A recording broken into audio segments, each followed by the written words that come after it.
Olá, queridas virtuosas! Hoje, 31 de outubro, uma data para se comemorar. É uma herança deixada para que nós possamos passar para as futuras gerações também. E hoje comemoramos o Dia da Reforma Protestante. Em 1517, no dia de hoje, 31 de outubro, Lutero pregava nas portas da Igreja do Castelo de Wittenberg as 95 teses. Bom, mas vale lembrar que não foi exatamente nesse dia que houve aquela revolução, mas foi o começo de um grande movimento da história da Igreja Protestante. Vale ressaltar, como todos bem conhecem, a história de pessoas anônimas, não tão anônimas assim, pois nós sabemos os nomes delas. Sim, delas. Haviam mulheres trabalhando também para que a reforma protestante acontecesse. Não buscavam os holofotes para si, não foram protagonistas da história, mas deram um grande suporte aos reformadores. Vamos conhecer neste episódio do Virtuosas algumas dessas mulheres. Jeanne d'Albert, conhecida como a política, ela foi rainha de Navarra e ela usou da sua influência como líder para auxiliar o movimento reformista. Ela inclusive chamou para Navarra alguns dos reformadores para que eles pudessem levar as boas novas até o seu país. E em 1560 ela declara abertamente a adesão ao calvinismo. Uma das grandes citações de Jeanne d'Albert é a seguinte: sigo os reformadores apenas até o momento em que estes seguirem as escrituras. Maria d'Antier escreveu inclusive um prefácio, o prefácio de A Modéstia. Testemunhou as freiras, foi teóloga, entrou em diversas discussões de teologia e era uma ávida leitora da palavra do Senhor. E também levava esta palavra em todos os lugares onde estava. Inclusive, no Mural de Genebra, onde há o Mural dos Reformadores, a única mulher homenageada é Maria d'Antier.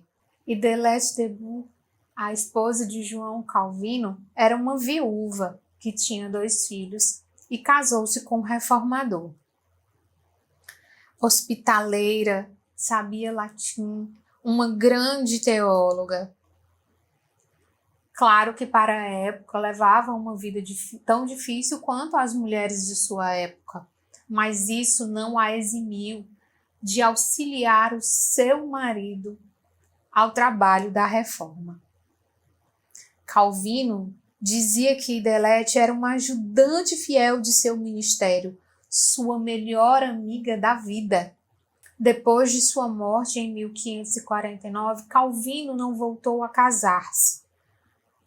E Delette teve uma vida cercada de dificuldades e de perdas, mas a sua postura evidenciava a mulher de Provérbios 31. Chamada por Lutero de Sol de Wittenberg, Catarina von Bora, esposa de Martinho Lutero, também foi uma mulher que muito colaborou para a reforma protestante. Foram casados por 21 anos, onde também tiveram 6 filhos. Era administradora da casa e dos bens da família, cuidava das terras e dos animais e, inclusive, aumentou o patrimônio familiar investindo em terras. Pescava e dirigia a cervejaria da família. Tudo isso e ainda cuidava da administração dos escritos de Calvino. Também hospitaleira, hospedava em sua casa pregadores e teólogos e estudantes de teologia que vinham até a cidade, nunca descuidando também da parte da sociedade mais frágil, os pobres, as viúvas, os refugiados. Participava ativamente de discussões teólogas, aprendeu e aprofundou-se em teologia. Lutero a chamava de a doutora, minha senhora Kate. Em uma carta enviada a um grande amigo, Lutero refere-se a Catarina von Bora da seguinte forma: minha querida Kate, me mantém jovem em uma boa forma também. Sem ela, eu ficaria totalmente perdido. Ela aceita de bom grado as minhas viagens e, quando volto, está sempre me aguardando com alegria. Cuida de mim nas minhas depressões e suporta meus acessos de cólera. Ela me ajuda no meu trabalho e, acima de tudo, ama a Cristo. Depois dele, ela é o maior presente que Deus já me deu nesta vida. Se algum dia vierem escrever a história de tudo que está acontecendo hoje, a reforma, espero que o nome dela apareça junto ao meu. Eu oro por isso. E Catarina, como era um amigo em comum, ao saber da declaração de seu esposo, escreve ao amigo: tudo que tenho feito se resume simplesmente a duas coisas: ser esposa e mãe. E tenho certeza que uma das mães mais felizes da Alemanha. Quando olhamos para a história dessas mulheres, nós percebemos claramente a influência das Sagradas Escrituras na vida de cada uma delas, a importância da democratização da palavra, da Bíblia, para toda a população. A Reforma Protestante, além de trazer a Bíblia para a mão do povo, também trouxe a educação para esse mesmo povo. Vimos que muitas delas tornaram-se teólogas, foram administradoras das finanças de suas famílias, hospedaram estudantes, pregadores, participaram ativamente de diversas discussões teólogas, mas nunca se colocaram acima das Sagradas Escrituras e sempre se colocaram como auxiliadoras idôneas. O conhecimento da palavra de Deus trouxe também para cada uma delas o conhecimento sobre o seu papel, o seu fundamental papel como mulheres.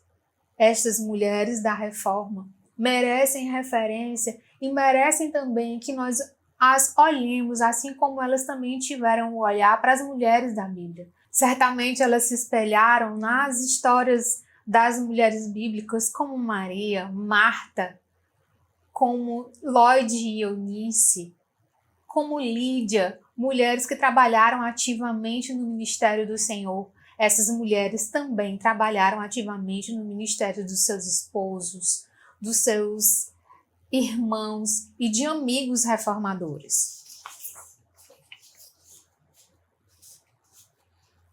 Todas elas ansiavam que as boas novas ganhassem os confins da terra. Serviram com paciência e com coragem, perseverança e ativas em suas cidades. Foram servas fiéis ao Senhor, mulheres que não buscaram protagonismo, mas trabalharam ativamente ao lado de grandes reformadores, levando o evangelho para toda a sociedade. O evangelho falado e o evangelho vivido por suas vidas. Mulheres comuns e até rainhas que doaram as suas vidas para que a sola Escritura, sola Christus, sola gratia, soli Deo gloria, fossem 5 pontos da Reforma Protestante, ensinados e vividos por sua família e na sociedade da época. Que possamos estudar mais sobre a história da Reforma Protestante, pois é a minha e a sua história. Que possamos nos aprofundar um pouco mais na biografia desta e de tantas outras mulheres que trabalharam, que colaboraram para que a Reforma Protestante acontecesse. Que nós possamos olhar para essas mulheres do passado, mas que trabalharam de uma forma apontando para nós no presente, que nós precisamos levar a palavra de Deus as boas novas para toda a nossa sociedade. Que a feminilidade bíblica e a feminilidade inspirada por essas mulheres possam também nos inspirar. E até o próximo Virtuosas.